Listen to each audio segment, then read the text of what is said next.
ملک کے مختلف علاقوں میں دھند کے باعث موٹر ویز کو بند کر دیا گیا ہے۔ M1 رشکئی سے پشاور اور M2 اسلام آباد سے الہ انٹرچینج تک بند ہے۔ M5 ملتان سے روہڑی موٹر وے، M14 فتح جنگ سے داؤد خیل تک بند ہے۔ ترجمان موٹر وے پولیس کے مطابق موٹر ویز کی بندش کا مقصد عوام کی جان اور مال کا تحفظ ہے۔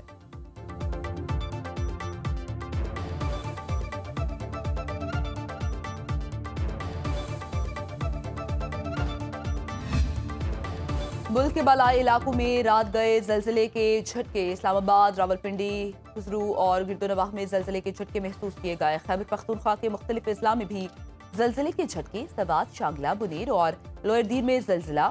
ہری پور، باجوڑ، ایبٹ آباد اور گردونواہ میں زلزلے کے جھٹکے محسوس کیے گئے۔ آزاد کشمیر اور پنجاب میں بھی زلزلے کے جھٹکے محسوس کیے گئے ہیں۔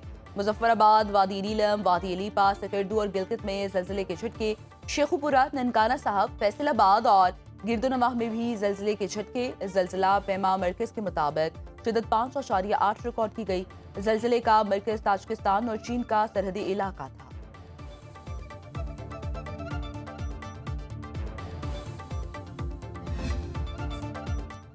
پی ایس ایل 11 میں حیدرآباد اور سیالکوٹ کی انٹری۔ لیگ کے 11ویں ایڈیشن میں 8 ٹیمیں ایکشن میں نظر آئیں گی۔ ایف کے ایس نے پی ایس ایل کی 7ویں ٹیم 175 کروڑ روپے میں خریدی۔ ٹیم کے نام کے لیے حیدرآباد کا انتخاب ہوا۔ 8ویں ٹیم اوسی ڈیولپر نے 185 کروڑ میں خرید کر سیالکوٹ نام رکھا۔ پی ایس ایل ٹیموں کی نیلامی میں 9 خریداروں نے کوالیفائی کیا۔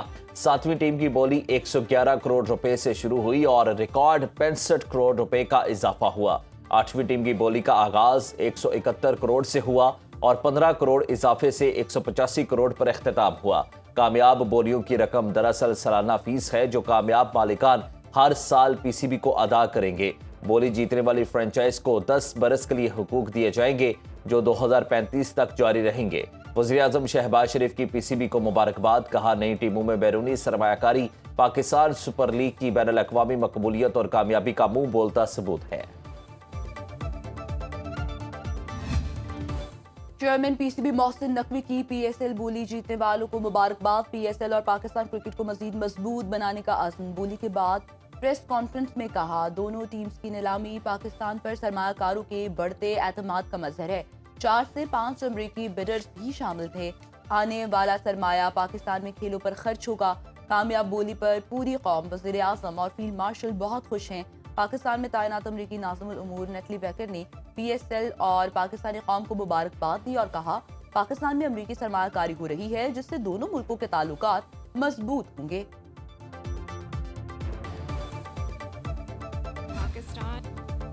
قومی سلامتی کو لاحق خطرات کے حوالے سے زیرو ٹالرنس پالیسی ہے۔ پاک فوج ہر قسم کے چیلنجز سے نمٹنے کے لیے پرعزم ہے۔ خود مختاری اور علاقائی سالمیت کا تحفظ پاک فوج کا اولین مشن ہے۔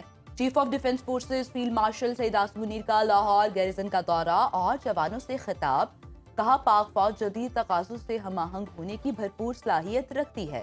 جوانوں کی جسمانی فٹنس اور مورال ہماری ترجیح ہے۔ فیلڈ مارشل نے فارمیشن کے زیر اہتمام تربیتی مشقوں کا جائزہ لیا۔ مستقبل کی جنگوں کے حوالے سے تیاریوں اور جدت اپنانے پر زور دیا۔ جوانوں کو فراہم کردہ کھیلوں اور تفریحی سہولتوں کو سراہا۔ آئی ایس پی آر کے مطابق فیلڈ مارشل نے سی ایم ایچ لاہور میں ہائی کیئر سینٹر کا بھی دورہ کیا۔ طبی عملے اور انتظامیہ کی خدمات کی تعریف کی۔ فیلڈ مارشل آصف منیر سے بنگلہ دیشی ایئر چیف حسن محمود خان کی ملاقات۔ دونوں افواج کے درمیان تربیتی تبادلوں اور پیشہ ورانہ تعاون بڑھانے پر اتفاق۔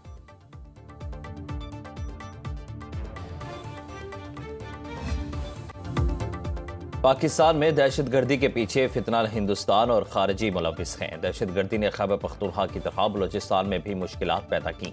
وزیر اعظم شہباز شریف کا کوئٹہ میں دانش اسکولوں اور دیگر ترقیاتی منصوبوں کی افتتاحی تقریب سے خطاب، کہا پاکستان کا امن تباہ کرنے والوں کو سب سے بڑا جواب مئی میں ملا۔